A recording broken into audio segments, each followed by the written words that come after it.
আসসালামু আলাইকুম। Marriage care বিডির বিবাহ বিষয়ক আলোচনায় ৯৭তম পর্বের বিষয় হলো, কখনো সৃষ্টিকর্তা অনেক সময় নেন, এটা কেন?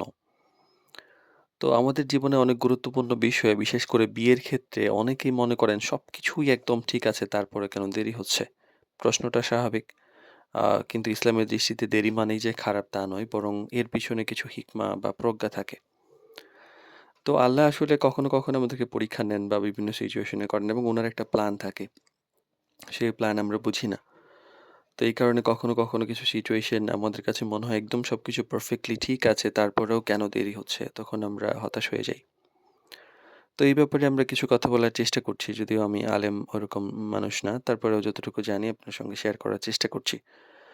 তো আমরা আমাদের দিক থেকে প্রস্তুত থাকলেও কিছু ব্যাপার থাকে যে সবকিছু মিলিয়ে ঠিক হবে আ তখনই যখন আল্লাহ মনে করেন এটা ঠিক। কারণ উনি সবকিছু ভালো জানেন। হয়তো এখন না, একটু পরে বা সব দিক দিয়ে বিবেচনা করে বিষয়টি যখন আরো অনেক ভালো হবে তখনই আসলে সংঘটিত হবে। আর আরো হয়তো ভালো কিছু দেওয়ার জন্য ঘটনা ঘটতে পারে। অনেক সময় হয় কি যে আমরা একটা জিনিস চাই, কিন্তু আল্লাহ চান যে আরো আমাদেরকে ভালো কিছু নির্ধারণ করে রেখেছেন। তো তাই তিনি দেরি করেন যাতে উত্তম সময়ে সঠিক জিনিসটা আপনি পান। আবার আমাদেরকে প্রস্তুত করার জন্য অনেক সময় হয়। অনেক সময় হয় কি যে আমরা অনেক কিছু চাই, কিন্তু আমরা প্রস্তুত না, আমরা ম্যানেজ করতে পারব না। তখন সৃষ্টিকর্তা আমাদেরকে দেন না। তো এই সময়ের মধ্যে আমরা আমাদের ভুলগুলো ঠিক করতে পারি। মানসিকভাবে প্রস্তুতি নিতে পারি।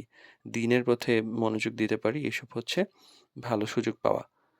আর পরীক্ষা হিসেবে নেওয়াই উত্তম। কারণ জীবনের অনেক বিষয়ই হচ্ছে পরীক্ষা। ধৈর্য, তাওয়াক্কুল, দোয়া এইসবের মাধ্যমে আল্লাহ আমাদের পরীক্ষা করেন।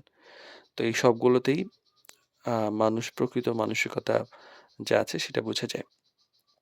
আর খারাপ কিছু থেকে বাঁচার উদ্দেশ্যও হয় যে অনেক সময় আমরা যা চাই সেটা হয়তো আমাদের জন্য ভালো নাও হতে পারে, আমরা বুঝি না। তো তাই আল্লাহ অনেক সময় দেরি করেন এবং বন্ধ করে দেন যাতে আমরা কোনো ক্ষতি থেকে বেঁচে যাই।